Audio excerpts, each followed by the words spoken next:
क्या एक फिल्म का टीजर, मतलब सिर्फ एक छोटा सा ट्रेलर, किसी पूरे पेशे का अपमान कर सकता है? सवाल तो यही उठाएं आजकल। जॉली एलएलबी 3 को लेकर बिल्कुल यही बहस छिड़ी है और मामला अब कोर्ट में है। पुणे की अदालत में जो केस दायर हुआ है। वाजिद रहीम खान बनाम सुभाष कपूर और अन्य। हम इसी मामले की डिटेल्स पर, जो भी लीगल न्यूज रिपोर्ट से पता चला है, उस पर गहराई से चर्चा करेंगे। हाँ, तो हुआ यह है कि पुणे की एक सिविल कोर्ट है, वहां के जज J.G. पवार साहब, सीनियर डिवीजन के जज हैं वो जी। उन्होंने फिल्म जॉली एलएलबी 3 के डायरेक्टर सुभाष कपूर, प्रोड्यूसर अरुण भाटिया और एक्टर अरशद वारसी, इन तीनों को समन भेजा है। पर ये याचिका लगाई किसने है और क्यों, क्या वजह बताई है? याचिकाकर्ता खुद एक वकील हैं, वाजिद रहीम खान उनका नाम है, और उन्होंने ये केस स्पेसिफिक रिलीफ एक्ट के तहत फाइल किया है। यहाँ पर याचिकाकर्ता यही चाहते हैं कि फिल्म की रिलीज और उसके वितरण, मतलब डिस्ट्रीब्यूशन, पर रोक लगे। और रोक का कारण क्या सिर्फ वो वकीलों वाली ड्रेस, वो बैंड टाई, उसको लेकर मुद्दा है? देखिए, ऊपरी तौर पर तो वही सबसे पहले नजर आता है। वो टीजर आया था 12 अगस्त को यूट्यूब पर। उसमें दिखाया गया है कि एक वकील हैं जो बैंड टाई पहने हैं, पर शायद गलत तरीके से।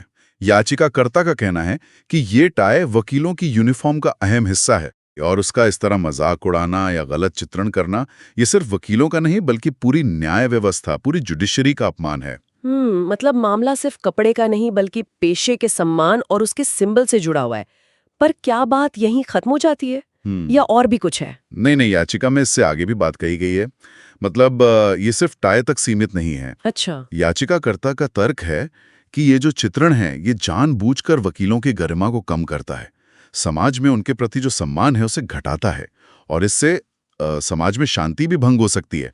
याचिका के अनुसार ये सब सिर्फ पैसे कमाने के लिए, मतलब कमर्शियल फायदे के लिए किया जा रहा है, पेशे की इज्जत की परवाह किए बिना।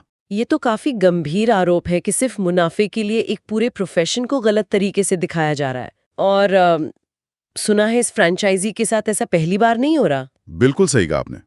ये पॉइंट भी याचिका में उठाया गया है कि जो पिछली फिल्में थीं, जॉली एलएलबी और जॉली एलएलबी 2, उनके साथ भी ऐसे ही विवाद जुड़े थे।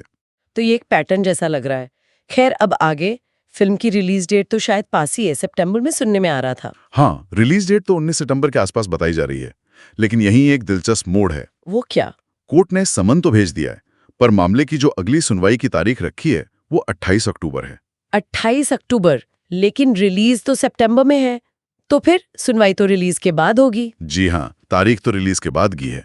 देखिए, याचिका में सिर्फ फाइनल रोक की बात नहीं है, उन्होंने अंतरिम राहत, मतलब इंटरीम रिलीफ की भी मांग की है। वो चाहते हैं कि सुनवाई पूरी होने तक फौरी तौर पर फिल्म की रिलीज पर रोक लगा दी जाए, खासकर महाराष्ट्र में, और साथ ही अखबारों, इंटरनेट वगैरह पर इसके प्रचार पर भी रोक लगाने की मांग की है। अब ये कोर्ट पर निर्भर करता है कि वो इस अंतरिम राहत वाली अर्जी पर 28 अक्टूबर से पहले कोई फैसला सुनाते हैं या नहीं। तो मतलब पिक्चर अभी बाकी है। भले ही सुनवाई अक्टूबर में हो, कोर्ट पहले भी कोई कदम उठा सकता है। तो संक्षेप में कहें तो जॉली एलएलबी 3 का टीजर विवादों में है, क्योंकि उसमें वकीलों के चित्रण पर आपत्ति जताई गई है।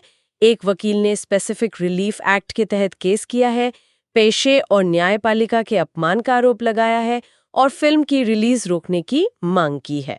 हाँ, और ये भी ध्यान रखना होगा कि इस फ्रेंचाइजी का इतिहास भी ऐसा ही रहा है।